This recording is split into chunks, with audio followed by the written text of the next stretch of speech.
दोस्तों, जय श्री कृष्णा, जय श्री राधे। अब आज की वीडियो हम शुरू करने से पहले आपको बताएं कि इस कुंडली में हम आपको बताने वाले हैं कि अगर आप शादी करना चाहते हैं, आपकी इच्छा है विवाह की, तो क्या 2024 में आपकी ये इच्छा पूरी होगी? क्या आप शादी के बंधन में बंध पाएंगे?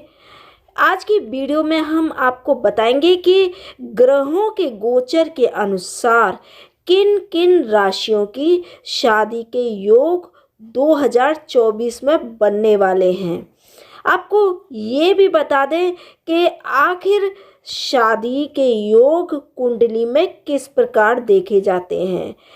आम तौर पर ये लग्न कुंडली, चंद्र कुंडली और नवमास कुंडली के आधार पर विचार किया जाता है कि आपकी शादी कब कब होगी, लेकिन इसमें भी विशेष रूप से लग्न कुंडली को देखा जाता है। और अगर लग्न कुंडली में शनि देव ऐसे ग्रह हैं जो एक विवाह को विलंबित करते हैं, डिले करने का काम करते हैं।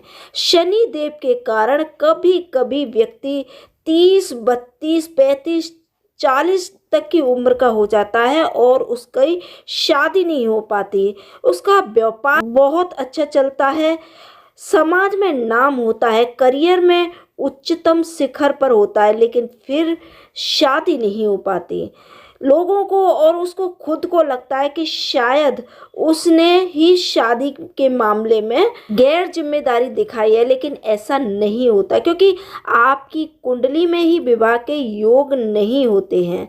शनिदेव अक्सर अगर सप्तम भाव में हो या लग्न में हो या किसी प्रकार सप्तम या लग्न पर दृष्टि डालते हो या फिर 7वें भाव में तुला राशि हो, तो ऐसे में व्यक्ति की शादी डिले ही हो जाती है। बहुत समय के बाद शनिदेव ऐसे योग बनाते हैं कि उनकी शादी हो, लेकिन अगर कभी हम कर भी देते हैं, ऐसा होता है कि जबरदस्ती शादी कर भी जाए तो वो टूटने के चांस बनते हैं या फिर जीवन साथी की मृत्यु तक भी हो सकती है। तो ऐसे में गोचर कुंडली के अनुसार हम देख सकते हैं कि अगर जिसकी कुंडली में विवाह के योग ही नहीं है तो वहाँ कुछ उम्मीद बनती है या नहीं।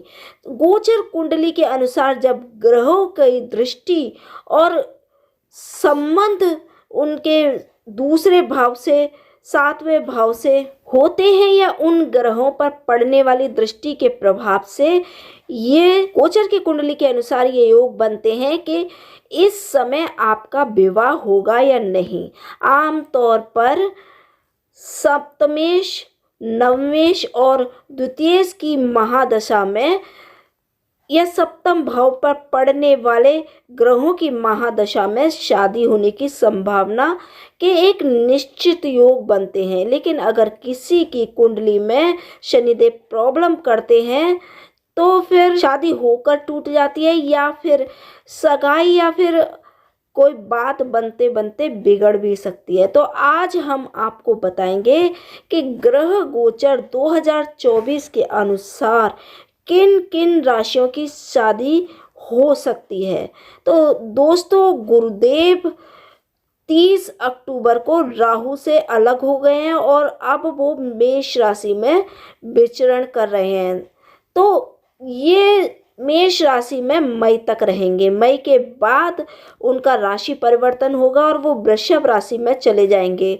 तो जनवरी से मई तक कुछ राशियों की शादी के योग बनेंगे और बाकी 4 राशियों तक के विवाह के योग मई तक बनेंगे और उसके बाद 2 राशियां ऐसी होंगी जिनके विवाह के योग मई से दिसंबर तक बनेंगे और 4 राशियां ऐसी भी होंगी जिनके विवाह के योग तो बनेंगे, लेकिन फिर भी उन्हें शादी को डिले करने की हम सलाह देंगे, क्योंकि कुछ स्थितियां ऐसी बन रही हैं कि इस समय आप शादी ना करें, विवाह ना करें तो आपके लिए अच्छा होगा। लेकिन अगर करना ही ज़रूरी है तो कुंडली मिलान के बिना आपको शादी नहीं करनी चाहिए। वैसे तो हर एक को ही कुंडली मिलाकर ही शादी करनी चाहिए, लेकिन ये 4 राशियां 2024 में ऐसी होंगी कि जिन्हें बिना कुंडली मिलाए शादी नहीं करनी चाहिए।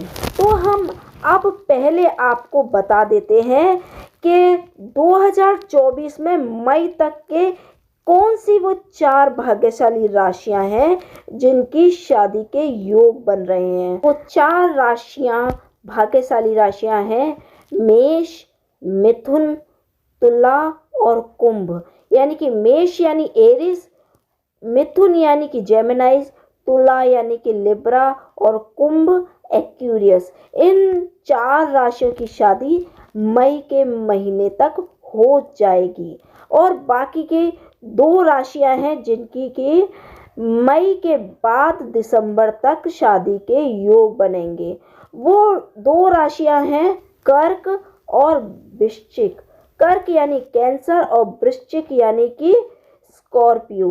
इन राशियों की शादी 2024 में मई से लेकर दिसंबर तक होने की पूरी संभावनाएं बनती हैं। लेकिन साथ ही 4 राशियां ऐसी भी हैं जिनकी शादी के योग तो बन रहे हैं, लेकिन राहु की दृष्टि के कारण इन लोगों को शादी करने में इस समय सोच विचार कर करना चाहिए, क्योंकि आपके निर्णय गलत भी साबित हो सकते हैं या फिर आपकी एंगेजमेंट होकर टूट भी सकती है, क्योंकि इन राशियों पर राहु की दृष्टि है। ये 4 राशियां हैं वृषभ, कन्या, मकर और मीन, जिसमें मीन और वृषभ पर तो राहु के साथ गुरु की भी दृष्टि है, तो यहाँ तब भी थोड़ी स्थितियाँ ठीक है, आप कुंडली मिलवाकर विवाह कर सकते हैं। लेकिन मकर और कन्या राशि को यहाँ शादी नहीं करनी चाहिए। मकर यानी कैप्रिकॉर्न, कन्या यानी वर्गो, वृषभ टॉरस, मीन पाइसेस। इन लोगों की शादी होने के कुछ योग बनते हैं, लेकिन बहुत सोच समझकर सूझबूझ के साथ कुंडली मिलाकर आप टॉरस या फिर पाइसेस वाले शादी कर सकते हैं। लेकिन हमारी तो यही सलाह है कि मकर और कन्या वालों को 2024 में शादी नहीं करनी चाहिए। दोस्तों, अगर आपको ये वीडियो पसंद आई हो तो लाइक, शेयर और कमेंट ज़रूर करें। और आपके जो साथी हैं, दोस्त हैं, उनकी शादी नहीं हो पा रही और तो उनको भी, अगर वो इस राशि के हैं तो उन्हें आप ये शेयर ज़रूर करें और उन्हें खुशखबरी ज़रूर दें। अब मिलेंगे अगली नई वीडियो में एक नई रोचक जानकारी के साथ। तब तक आपका बहुत बहुत धन्यवाद। हर हर महादेव।